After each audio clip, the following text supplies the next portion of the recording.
তাদের ধর্মে একটা বিধান আছে যে আপনি ভালো হিন্দু হতে চাইলে আপনাকে গোমূত্র পান করতে হবে, মানে গরুর পেশাব পান করতে হবে। এবং অবাক করা কাণ্ড, তারা ইন্ডিয়া থেকে এটাকে রপ্তানি করে ইউরোপ আমেরিকাতেও পাঠায়। কারণ ইউরোপ আমেরিকার যে হিন্দুরা আছে সেখানকার সুপার স্টোর থেকে, শপিং মল থেকে ওইটা কিনে কিনে পান করে। আপনারা যদি বলে এই যে 1 বোতল নিয়ে আসছি গরুর পেশাব, এটা খাইলে তোর 1 কোটি টাকা দিব, খাইবেন? আমি কমু তুই নিয়ে আইসস, তুই খা, ঠিক কিনা? কারণ আমাদের রুচিতে এটা ধরে না, ইসলামটা আমাদেরকে শিখায় নাই। তো ইসলামটা হচ্ছে রুচিসম্মত ধর্ম, স্বভাব সুলভ ধর্ম। তারপর হিন্দু ধর্মে ছোট বাচ্চাদেরকে পবিত্র করতে হলে, মেধাবী করতে চাইলে গোবরের স্তূপ করে ওখানে ফেলে দিতে হয়। ওই বাচ্চা ছুটে আসবে, কান্না করবে, আবার ফেলতে হবে। ওর গা গোবর দিয়া একেবারে বিউটি পার্লারিং করে তারপরে ওর গোসল করাইলে ও খুব ভালো হয়ে যাবে, এরকম আইডিওলজি তারা বিলিভ করে। তো এটা একটা প্রাণীর মল কারো গায়ে মেখে পার্লারিং করা, এটা কি আমাদের আকলে ধরে? আমাদের ধর্মে এরকম কোনো বিধান আছে? হিন্দু ভাইরা যদি থেকে থাকো, just ponder on the news, এই বিষয়গুলোর উপর একটু থিঙ্ক করো, একটু ভাবো, চিন্তা করে দেখো। ইসলাম হচ্ছে দ্বীনুল ফিতরা, স্বভাব সুলভ ধর্ম। এখানে মনে মানে না এরকম কোনো বিধান আল্লাহ দেয়। 7 নাম্বার হচ্ছে দ্বীনুল ইলম, এটা জ্ঞানের ধর্ম, জ্ঞানের উপর প্রতিষ্ঠিত। এই ধর্মের প্রথম কথা হচ্ছে পড়ো। প্রথম কথা কি? আরবিতে কি? বিসমি রাব্বিকাল্লাযী, read in the name of your lord who has created. পড়ো তোমার প্রভুর নামে যিনি তোমায় শিখিয়েছেন। সুবহানাল্লাহ পড়েন। আবু দারদা রাদিয়াল্লাহু তাআলা আনহু বলতেন, কুন আলিমান, আলেম হও, আও মুতাআল্লিমান, অথবা আলেমের ছাত্র হও, আও মুত্তাবিআন, অথবা আলেমের ফলোয়ার হও, আও মুহিব্বান, অথবা আলেমকে ভালোবাসো, ওয়ালা তাকুনিল খামিস, 4টা হইও, 5 নাম্বার হইও না, ফাতাহলিক, তাহলে ধ্বংস হয়ে যাবা। 5 নাম্বারটা হচ্ছে আলেম বিদ্বেষী, খবরদার আলেমদের পিছনে লেগো না, তাহলে তোমার দিন দুনিয়া আখিরাত সবটারে বরবাদ করে দিবে কে? এটা নলেজের উপর বেস করে ধর্ম, এখানে উল্টাপাল্টা কথা বলার সুযোগ। 8 নাম্বার এই ধর্মের বৈশিষ্ট্য হচ্ছে দীনুস সালাম, এটা শান্তির ধর্ম। আওয়াজ করে বলেন দীনুস সালাম। কিসের ধর্ম? বিশ্বনবী যখন রাজা বাদশাদের কাছে চিঠি লিখতে পাঠাতেন, ওনার কুত্তাব ছিল, মানে ওহী লেখক এবং চিঠি লেখক সাহাবী। বিশ্বনবী বলতেন, লেখো আসলিম তাসলাম, ওই দেশের প্রধানমন্ত্রীর কাছে পাঠাও। চিঠির শুরুতে থাকতো সালাম, কি থাকতো? শান্তি। সালামুন আলা মান ইত্তাবা আল হুদা, শান্তি তার জন্য যে হেদায়েতকে গ্রহণ করেছে। আসলিম তাসলাম, ইসলাম মানো, দুনিয়াতেও শান্তি, আখিরাতেও তোমার শান্তিতে রাখবে কে? আবার আল্লাহর নিজেরও একটা নাম সালাম, ঠিক কিনা? আসসালাম আল মুমিন আল মুহাইমিন আল আজিজ আল জাব্বার, ঠিক কিনা? আবার আমরা যখন একজন আরেকজনের সাথে দেখা হয় আমরা কি বলি? জোরে বলেন, কি বলি? পাকিস্তানপন্থী, আমরা বাংলাদেশপন্থী, মাঝখানে আমরা জনগণ কি পন্থী? আসুন আমরা বাংলা। এজন্য ইসলামের দ্বিতীয় বৈশিষ্ট্যের নাম আল ইনসানিয়া। কি নাম? ইসলামের 3 নাম্বার বৈশিষ্ট্যের নাম হচ্ছে আশ-শুমুল। কি নাম?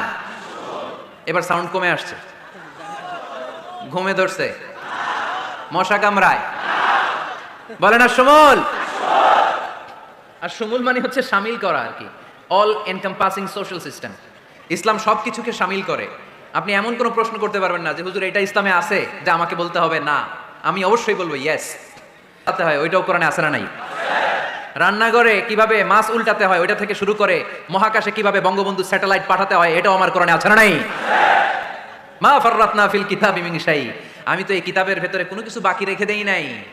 এখানে আছে অ্যাস্ট্রোলজির কথা, অ্যাস্ট্রোনমির কথা, এমব্রয়োলজির কথা, জুওলজির কথা, বুটানির কথা, সাইকোলজির কথা, মানব প্রয়োজনীয় যা দরকার তার সবটুকু এই কোরআনে দিয়ে দিয়েছে কে? আল্লাহ। এই কোরআনে শুরু হয়েছে বিসমিল্লাহির রহমানির রহিম দিয়ে, মানে বা দিয়ে। কি দিয়ে? বা দিয়ে। আর এই কোরআনটা শেষ হয়েছে যে সূরা দিয়ে, ওটার নাম সূরাতুন নাস। ওই সূরার শেষ আয়াতটা এরকম, মিনাল জিন্নাতি ওয়ান নাস। তার মানে কোরআনের একেবারে শেষ হচ্ছে সিন। বার সিন মিলালে কি হয়? এবার বাসে চড়ে ঢাকা যাব, এই বাস না, এই বাস মানে যথেষ্ট, এই বাস মানে কি? এনাফ।